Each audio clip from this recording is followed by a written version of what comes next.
아마 대부분은 여기서 이제 동감하지 않겠지만 30대 이상 그 정도면은 지금 제 말에 좀 공감하시는 부분이 있을 겁니다. 뭐냐면 30대 이상 우리가 학교 다닐 때를 생각해 봅시다. 우리가 학교 다닐 때 저는 제 기억에는 왕따라는 것은 없었다라고 생각되어지거든요. 그죠? 그때 당시에는 왕따가 없었던 것 같아요. 못된 친구가 약한 친구를 괴롭히는 건 있었는데 한 명을 지독하게 모든 무리들이 한 명을 지독하게 왕따를 시키거나 이런 일들은 제 기억 속에는 없습니다. 아마 30대 후반 이 정도만 되어도 그걸 좀 공감하실 것 같습니다. 그런데 언제부턴가 이제 일본에서 이지메 문화가 들려오더니 또 언제부턴가 우리나라도 그대로 다스파에서 이 심각한 집단 따돌림이 심각한 문제로 대두되었죠. 그런데 우리 사회에 이런 왕따만 문제입니까? 날이 갈수록 잔인해지고 또 심각해지고 더욱더 폭력적인 이런 악한 범죄들이 지금 넘쳐나고 있는 게 실제로 지금 우리가 살아가고 있는 현실의 이야기라는 것입니다. 이런 사회적 분위기 속에서 제가 이제 우리 아이들을 보면 마음이 너무 좀 안타까워지기 시작하는 거예요. 애들이 커서 살아갈 그 세상은 어떨까 상상을 하면 솔직히 말하면 기대감은 없습니다. 더욱더 악해질 것이고 더욱더 잔인해질 것이고 그러므로 우리 아이들이 살아갈 이 세상에서 정말 신앙생활 하기가 어려울 것 같다라는 그런 생각을 너무나도 많이 합니다. 실제로 우리의 이 지금 사회 도덕성이 어느 정도로 땅에 떨어졌냐면 TV에서도 아무렇지도 않게 결혼 전에 동거 한번 해보는 거 괜찮다라고 생각하는 거, 그게 그냥 말로 하잖아요. 대놓고 그거 괜찮다 이런 식으로 말할 정도니까 이미 우리 사회의 도덕성은 땅에 떨어질 대로 떨어진 거란 말입니다. 그래서 이런 세상에서 살아야 될 제 아이들을 바라보면서 마음에 좀 걱정이 많이 앞서고 있습니다. 저희 둘째가요 지금 교회 유치원에 다니고 있습니다. 며칠 전에 이제 그 아이 반에서 벚꽃을 구경하러 간다 하더라고요. 여러분 벚꽃 구경 하셨습니까? 하셨어요? 나머지 분들 못 하셨죠? 축하드립니다. 비가 왔어요. 다 떨어지고 없습니다.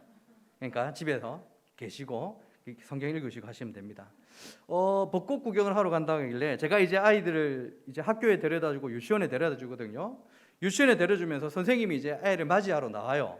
이제 체온도 제거하는데 아이를 이제 인계하면서 제가 부탁드렸습니다. 선생님, 처음으로 선생님하고 얘기해 보는 거예요. 그동안은 어색해가지고 멀리서 이제 인사만 이렇게 했거든요. 처음으로 말을 걸어봤어요. 선생님, 오늘 벚꽃놀이 간다면서요. 우리 아이 잘 부탁합니다. 우리 아이 잘 부탁해요. 얘만 특별히 좀 잘 부탁드립니다. 이런 부탁을 좀 드렸습니다. 왜냐하면 너무 걱정이 되는 거예요.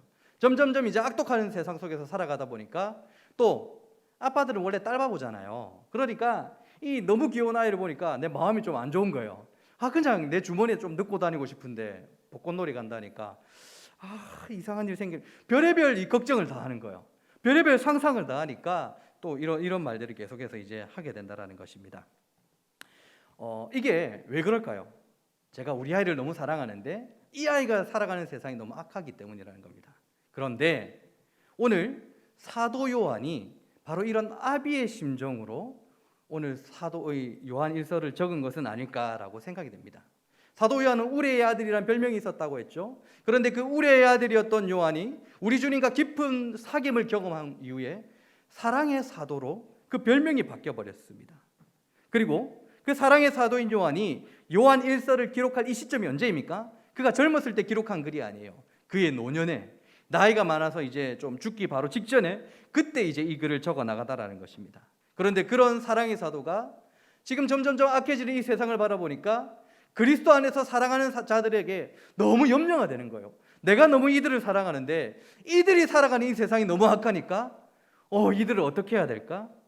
마치 자식을 아끼는 아비의 마음으로 요한일서 이 글을 이제 적어놨다라는 것입니다. 그리고 본격적으로 요한일서 4장 오늘 본문의 말씀을 통해서 그가 너희들이 이런 악한 세상에 살고 있으니까 내가 몇 가지 당부하는 말이 있다, 이걸 좀 적고 있다라는 것입니다. 요한은 우리를 사랑한다고 합니다. 빈말이 아니에요. 그는 요한일서를 보면 계속해서 사랑하는 자들아, 사랑하는 아들아, 자녀들아라고 말하고 있죠. 주님 안에서 뜨겁게 사랑하는 저와 여러분들을 걱정하는 마음으로, 아비의 마음으로 오늘 이거를 적었습니다. 그런데 요한이 이러한 마음을 적었다라는 것은 우리에게 어떤 의미가 있는 줄 아십니까? 우리를 사랑하는 그 사도 요한의 그 마음을 공감하시고 이해하시는 하나님께서 사도 요한의 그 마음을 사용하시고 사도 요한의 그 사랑의 마음을 공감하시고 나도 동일하게 그 사랑의 마음을 가지고 있다라는 그 전제하에서 사도 요한을 통해서 이 글을 적은 것 아니겠습니까? 그러니까 요한일서는 사랑하는 자들에게 적은 것인데, 사도 요한이 사랑하는 우리들에게 적은 글이기도 하지만 사도 요한을 사용하시는 하나님께서 우리를 너무나도 사랑하시기 때문에 아버지 된 심정으로 악한 이 세상 속에서 너희가 이렇게 살아야 된다라고 지금 가르쳐주고 있는 글이라고 보면 되는 것입니다. 하나님께서 우리를 걱정하시면서 걱정하는 마음으로 적은 내용이 바로 오늘 본문의 내용이라 여러분 보시면 되는 것입니다. 여러분, 사랑하는 하나님께서 우리에게, 악한 이 세상을 살아가는 우리에게 당부하시는 그 말씀이 무엇일까요? 악한 세상 속에서 살아가야 될 저와 여러분들에게 하나님께서 정말 힘주어서 하시는 말씀, 바로 오늘 말씀의 제목이기도 하죠. 분별하라라는 것입니다. 분별하라. 요한일서 4장 1절입니다. 사랑하는 자들아, 영을 다 믿지 말고 오직 영들이 하나님께 속하였나 분별하라. 많은 거짓 선지자가 세상에 나왔음이라. 아멘. 하나님께 속하지 않는 영들이 있다라고 말합니다. 거짓 선지자가 나올 것이라고 말하는 것이 아니라 이미 나왔다라고 얘기하고 계시죠. 이러한 때에 우리에게 뭐 하라고요? 사랑하는 자들아 분별하라 라고 말씀하시는 거예요. 오늘 본문의 말씀을 통해서 여러분, 하나님께서 우리를 너무나도 사랑하시기에 우리를 사랑하고 아끼시는 그 하나님의 분별하라는 메시지가 우리 모두에게 영적 경각심으로 다가올 수 있기를 우리 주님의 이름으로 축원합니다. 미국 캘리포니아 대학 사회학자인 데이비드 필립스라는 분이 이런 조사를 했습니다. 1947년부터 1968년 동안 미국에서 이제 자살 통계를 한번 내봤어요. 그런데 매월 이렇게 다달이 이 자살 통계를 내어왔는데 평균보다 자살률이 높은 달이 이제 나오고 있는 거예요. 그래서 이분이 이제 그 이유를 한번 살펴보니까 매스컴에서 떠들썩하게 좀 각종 사건 사고가 있었던 그때에 이 스스로 목숨을 끊는 일들이 많이 일어났다라고 이렇게 밝혀지고 있는 겁니다.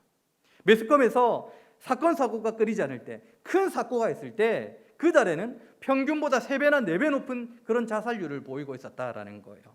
필립스는 이러한 이 모방 이 자살 현상을 베르테르 효과라고 얘기했습니다. 독일의 무로인 게테가 적은 글이죠. 젊은 베르테르의 슬픔이란 책입니다. 그런데 이 책을 읽었던 유럽의 수많은 젊은이들이 베르테르를 흉내내기 시작하는 거예요. 정장을 입고 부츠를 신고 파란 조끼를 입고 파란 코트를 입고 노란 조끼를 입고 책상에 앉아서 권총으로 자살하는 겁니다.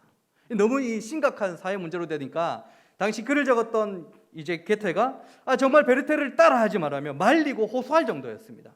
그럼에도 불구하고 수많은 젊은이들이 이제 모방 자살을 하니까 이 덴마크와 독일과 이탈리아 여러 이제 유럽에서는 이 책 읽으면 안 된다, 금소로 정하기도 했다라는 것입니다. 우리나라 역시도 유명한 연예인들의 이런 자살을 한 경우 평소보다 자살률이 높다고 하죠. 2.5배 정도 높으니까 놀라운 겁니다. 이걸 우리는 베르테르 효과라고 하죠. 많은 사회학자들과 심리학자들이 이 책을 연구한다고 합니다.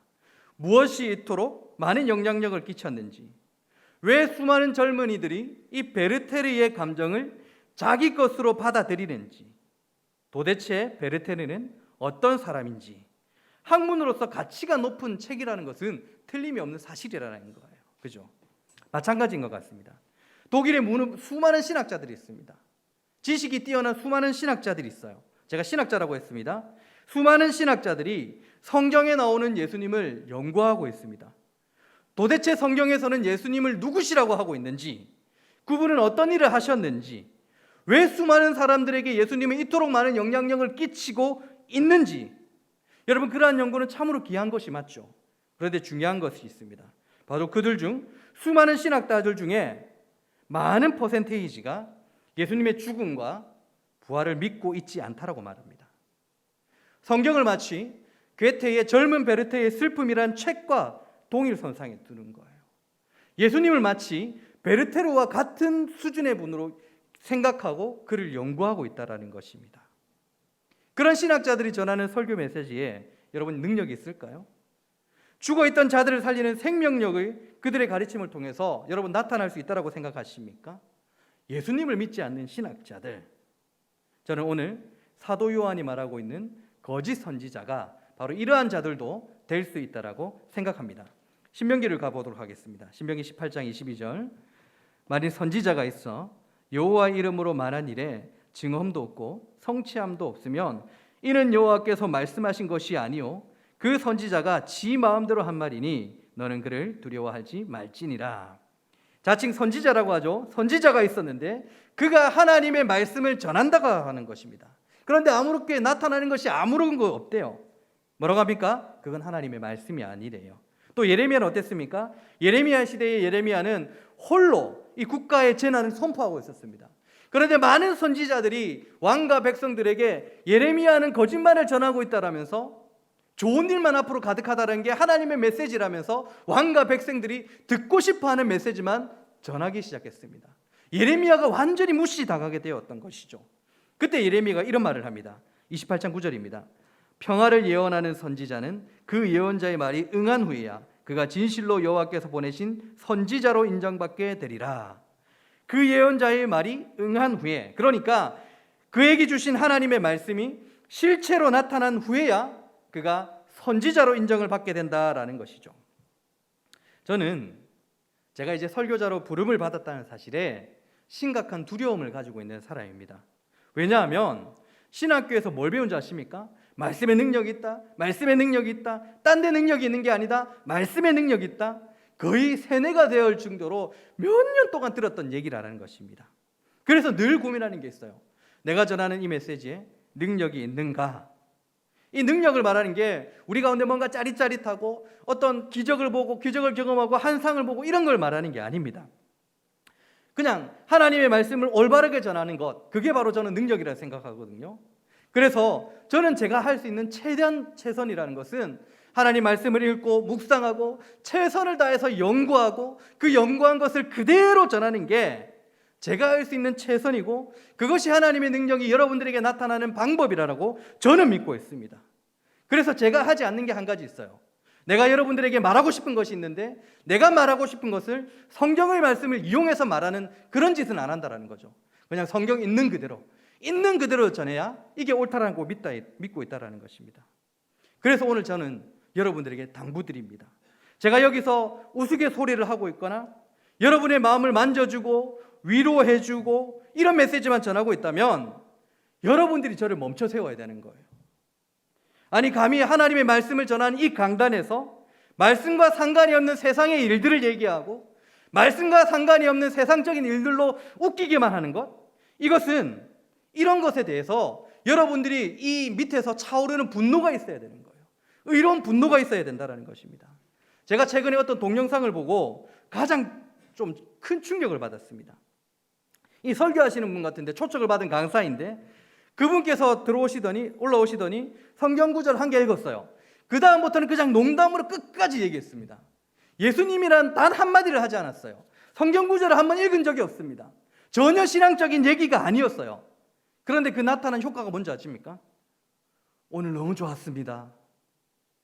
오늘 너무 좋았대요. 오늘 요즘 정말 힘들었는데 오랜만에 내가 이렇게 실컷 웃어보니까 이게 어깨에 있던 짐들, 이 모든 게 다 풀리고 정말 스트레스가 다 날아가는 것 같습니다. 너무 좋은 것 같습니다. 이게 누가 한 말인지 아십니까? 교역자가 한 말입니다. 충격적이지 않습니까? 혹시 우리나라에, 우리 교회에 이런 거짓 선지자들로 우글우글거리는 거 아신가? 여러분들이 의심의 눈을 켜고 딱 바라보고 있어야 된다는 거예요. 그런데 또 여러분들은 어떠십니까? 말씀과는 전혀 상관이 없는, 예수님과는 전혀 상관이 없는 거짓 메시지를 전하고 있는데 단지 내 마음을 잘 만져준다는 이유로, 조금 따뜻하다는 이유로 그 메시지를 여러분들이 선호하고 있는 것 아닙니까? 제가 얼마 전에 어떤 분과 상담을 했습니다. 제가 사사기 설교할 때였는데 제 문제를 계속해서 제가 얘기하고 있었잖아요. 마음이 찔려서 너무 힘들다고 얘기하는 거예요. 그때 제가 깨달았습니다. 근데 제대로 하고는 있구나. 제가 이런 설교를 많이 하고 있죠. 그래서 실제로 우리 안에 있었던 음주의 문제와 음란의 문제와 당 짓는 문제들이 하나하나 해결되어 나갑니다. 그분들이 여기서 못 버텨요. 계속해서 제 문제를 얘기했더니 하나님께서 내게 주신 메시지라고 생각하시는 분들은 버티고 있는 거고 나머지는 못 버팁니다. 제가 눈에 딱 보여요. 그런데 그런 분들을 볼 때마다 저를 원망하는 눈빛이 보이거든요. 솔직히 말하면 내가 좀 사살 얘기할까? 좀 돌려서 이렇게 얘기할까? 이런 생각이 드는 것도 사실입니다. 왜? 저도 인간이기 때문입니다. 그런데 제 신앙의 양심상 그게 되지 않는 거예요. 이 성경의 메시지는 분명히 그것을 얘기하고 있기 때문에, 그리고 수많은 청교도 신학자들의 메시지가 바로 그것이기 때문에 제가 그것들을 무시할 수가 없는 거예요. 그러다가 성도들이 떠나는 교회의 특징에 대해서 얘기해주는 글을 읽었습니다. 강단에서 절대로 하지 말아야 될 행동에 대해서 적은 글이 있는데 이런 내용이 적혀 있었어요. 목회자는 이번 설교 주제가 성도들의 마음을 언짢게 하지는 않는가 보다는 나의 침묵이 하나님을 화나게 하지는 않는가에 대해서 자문해야 된다. 자, 목회자가 뭘 해라고요? 여러분들의 마음을 아프게 하는 것에 대해서 신경 쓰는 것보다, 그거 신경 쓴다고 그거 말을 하지 않는 것에 대해서, 그 침묵에 대해서 하나님을 화나게 하는 것은 아닌가? 그것에 대해서 자문해야 된다. 이 말을 하고 있는 것입니다. 1800년대였습니다. 미국이 민주주의로 인해서 완전 부흥하게 되었죠. 이 민주주의에 대해서 저술한 프랑스 작가 알렉시트 토크빌이 이런 조사를 했습니다. 미국의 위대함은 어디서부터 기인하는가? 이 미국의 위대함이 어디서 출발하는가? 그리고 미국의 전역을 돌아다니게 되었던 것이죠. 항구를 보니까 큰 배들이 많습니다. 놀라운 기술이 있어요. 비옥한 토지들이 널려 있습니다. 금광이 있습니다. 세계 무역을 받습니다. 그런데 거기에서 위대함을 발견할 수가 없었대요. 그러다가 미국 교회에 들어가게 되었습니다. 미국 교회에 들어갔는데 설교의 메시지가 의로움으로 활활 불타고 있었다고 합니다. 그리고 비로소 미국의 성공의 비결을 봤대요. 미국 교회에 갔을 때 설교의 메시지가 의로움으로 불타고 있었다, 활활 타고 있었다, 이겁니다. 여러분 가슴이 뜨겁지 않습니까? 미국의 강단에서 하나님의 말씀을 올바로 전했다라는 것입니다. 죄와 심판, 회개와 해신과 회복의 메시지가 활활 불타고 있었다라는 것입니다. 이게 가슴이 두근두근 거려야 되는 사실이라는 거예요. 그리고 그가 또 이어서 이런 말을 합니다. 교회 성도들의 마음을 상하지 않게 하기 위해서, 또 많은 성도들을 얻기 위해서 복음에 물을 탄다. 설교에서 심판에 대해 결코 언급하지 않으며 회개에 대한 내용을 거의 찾아볼 수 없다. 사람들의 마음을 상하게 하지 않는 교회를 만들고 싶어 한다. 죄를 찌르거나 진리로 마음의 분란을 일으키기보다는 위로하고 축복의 메시지가 주류를 이루고 있다. 성경의 정당성보다는 정치적 정당성을 찾는다. 복음의 권능은 복음을 진실되게 전할 때 드러나는 것이다.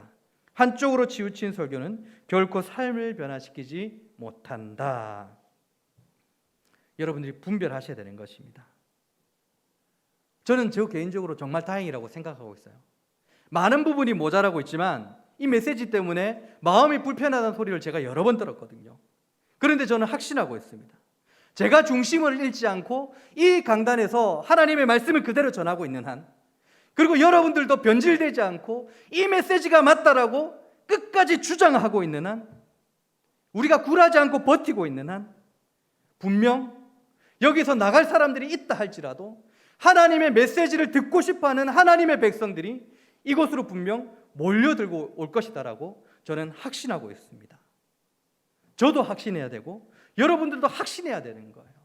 하나님의 말씀 앞에서 우리는 절대 가감없는 하나님의 말씀 앞에서 무언가 제하거나 더하면 절대로 안 된다는 것입니다.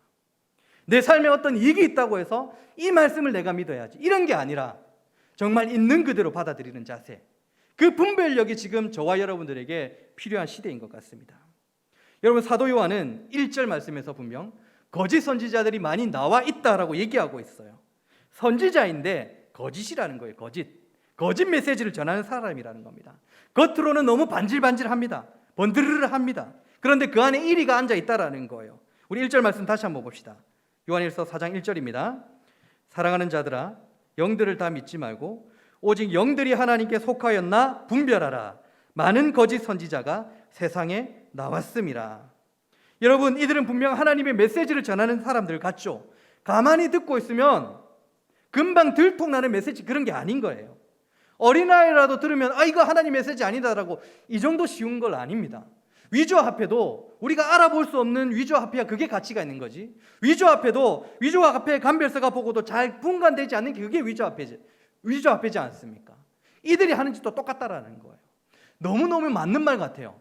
그런데 그 안에는 일의가 들어있어요. 그 안에는 예수를 떠나게 만드는 그런 목적을 가지고 있는 메시지라는 것입니다. 그래서 사도 요한은 이것을 분별하라고 말씀하신 후에 중요한 메시지를 하고 있습니다. 영을 다 믿지 말고 오직 영들이 하나님께 속하였나 분별하라. 거짓 메시지는 영적인 일이라는 거예요.